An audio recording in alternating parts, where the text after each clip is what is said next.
এটা দেখি মোবাইল কেমনে বুঝুম। ভালো আছিলাম যখন, তখন কত কিছু না দেখতাম, আর এখন কি মোবাইল আইছে, এটা এদিক দেয় না ওদিক দেখে জানে।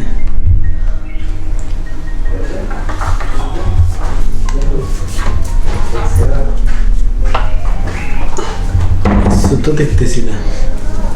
বাবা হ্যাঁ কি করতেছেন? বাবারে, তোর মোবাইলটা একটু লাইনে দেখতেছি। মোবাইলে কি দেখবেন আপনি? না এমনি ধরে দেখলাম। মনে কর আগে তো ওই যে বাটন মোবাইল চালাইতাম, এখন তো মনে কর কি হইলো আমার এই রোগটা হওয়ার পর থেকে চোখে কমবে। বাবা আপনি কোনো টেনশন করেন না, ভালো ভালো ডাক্তার তো দেখাচ্ছি আপনার চোখের জন্য। তাছাড়া আপনার ছেলে বলছে এবার আসলে আবার ভালো জায়গায় নিয়ে যাবে। আপনি খুব তাড়াতাড়ি আবার চোখে দেখতে পারবেন আগের মতো। যাক, আমিও এটাই চেষ্টা করি যে আমার ছেলে যেন আমার ভালো কোনো জায়গা নিয়ে যায়। আচ্ছা বাবা, আজকে আপনি কি খাবেন দুপুরে? কি আর খাবো, ভাল লাগে না, কি খাবো? ভালো না লাগলে হবে, খাইতে হবে তো।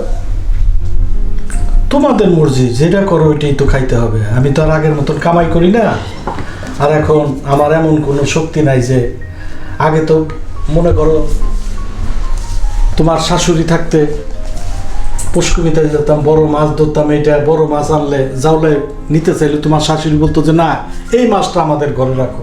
এখন তো বাবা এটা বলতে পারি না। আচ্ছা বাবা আপনি একটু বসেন, আমি একটু ওয়াশরুমে যাব।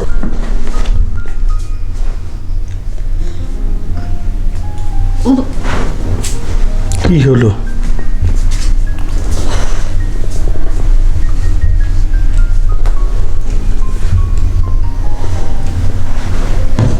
হলোটা কি?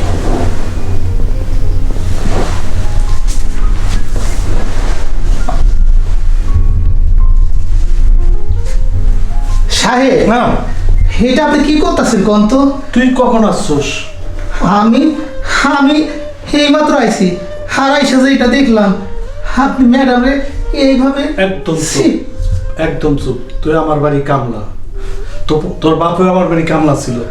তাই তোর বলে বাপেও কোনোদিন আমার উপরে তো কথা বলে নাই, তুইও বলবি না। চুপ, যা দেখছোস দেখোস নাই কিছু। না, আমি আমি এটা দেখে না দেখে বান্ধব থাকতে পারবো না। আমি এখানে আপনার বাড়ি কাম করে খাই। কি দেখছো তুমি? ম্যাডাম আপনি জানেন না, সাহেব আমার মনে হয় অন্ধ হয় নাই, উনি আপনাদের বৌমা। দেখা ওই কুমতলবে ভাবে কিভাবে বেচেরি ভাবে জড়াজড়ি করবার নিচ্ছে। বৌমা দেখো ছেলেটাকে হঠাৎ করে মাথাটা ঘুরে আমি পড়ে গেলাম, পরে কিছু আবার হঠাৎ করে চিল্লে চিল্লে শুনতেছি। ম্যাডাম এই সাহেব আমি তো ভালো জানছি। চুপ থাকতো। না আমি চুপ থাকবো না, আমি তো বাবা, আপনি ভালো চুপ জানতাম। থাকেন, ওরে বলতে দেন, ও কি দেখছে সেটা বলতে ভাগো, দাও। ছেলেটা আসলে বুঝতেছি না ওর মতি গতি দেখি আমাদের সংসারের ভিতর ফাটল ধরার আপনি চুপ আর তীব্র কে জানি বললো আপনি চোখে দেখতে পান? বাবা আপনি না অন্ধ? চোখে ম্যাডাম দেখুন। এই কথাটাই তো আপনারা বোঝাতে চাইতেছিলাম। আমার মনে হয় উনি চোখে দেখে, চোখে দেখেও না দেখার বান ধরে। আর আমি যদি সময় মতো না আসতাম আপনারা ইয়া করে ফেলাইতো একবারে। আর এমন এমন কিছু সিন দেখছি, আমি এসব আমি কইতে পারবো না ম্যাডাম, আমি কইতে পারবো না। তীব্র বাবা সত্য করে বলেন, আপনি চোখে দেখেন? আফসা আফসা কিছুটা দেখি। তাহলে এতদিন কেন না দেখার অভিনয় করে গেছেন আপনি? বাবারে আমি সব শুনতে একই আফসা আফসা দেখি। সব সময় আফসা আফসা দেখেন, আর এখন আমি যখন মাথা ঘুরে পড়ে গেছি তখন আপনি চোখে একবারে স্পষ্টভাবে দেখছেন, তখন আমার উপর ঝাঁপিয়ে পড়ছেন। ছি, আপনার লজ্জা করে না? আপনি না বাবা, আমি না আপনার ছেলের বউ, আপনার মেয়ের মতো না আমি? আর এই ছেলেটা আসলে বুঝতে ছেলেটা পারছি ভারী খারাপ। সব দোষ ওর না, আপনার কোনো দোষ নেই। আপনার ছেলে আসুক, আপনার বিচার আজকে করবো। কি করলাম? বৌমা কি আসলে আমার সব কিছু বুঝে ফেলাইলো? কাজটা তো আমি ভালো করলাম না। এই চাকুরের বাচ্চা আসলে এগুলোর পরিচয় দেওয়াটা ভালো না। এই চাকুর যে কোনো জায়গা ওরাই সব বেজাল লাগায় না।